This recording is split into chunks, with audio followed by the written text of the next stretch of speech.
വിശുദ്ധ യോഹന്നാൻ്റെ സുവിശേഷം 17-ാം അധ്യായം 20 മുതൽ 26 വരെയുള്ള തിരുവചനങ്ങൾ ശിഷ്യന്മാർക്ക് വേണ്ടി പ്രാർത്ഥിക്കുന്നു. അവർക്ക് വേണ്ടി മാത്രമല്ല, അവരുടെ വചനം മൂലം എന്നിൽ വിശ്വസിക്കുന്നവർക്ക് വേണ്ടി കൂടിയാണ് ഞാൻ പ്രാർത്ഥിക്കുന്നത്.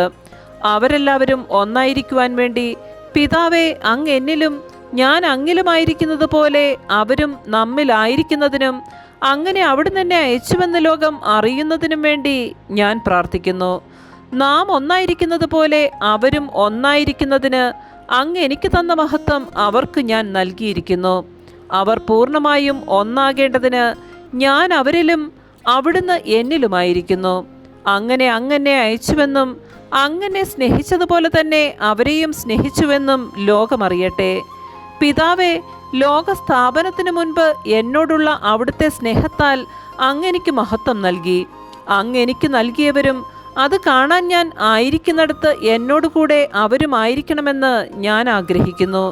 നീതിമാനായ പിതാവേ, ലോകം അങ്ങയെ അറിഞ്ഞിട്ടില്ല, എന്നാൽ ഞാൻ അങ്ങയെ അറിഞ്ഞിരിക്കുന്നു. എന്നെ അവിടുന്നാണ് അയച്ചതെന്ന് ഇവരും അറിഞ്ഞിരിക്കുന്നു. അങ്ങയുടെ നാമം അവരെ ഞാൻ അറിയിച്ചു. അവിടുന്ന് എനിക്ക് നൽകിയ സ്നേഹം അവരിൽ ഉണ്ടാകേണ്ടതിനും ഞാൻ അവരിൽ ആയിരിക്കേണ്ടതിനുമായി ഞാൻ ഇനിയും അത് അറിയിക്കും. നമ്മുടെ കർത്താവായ മിശിഹായ്ക്ക് സ്തുതി.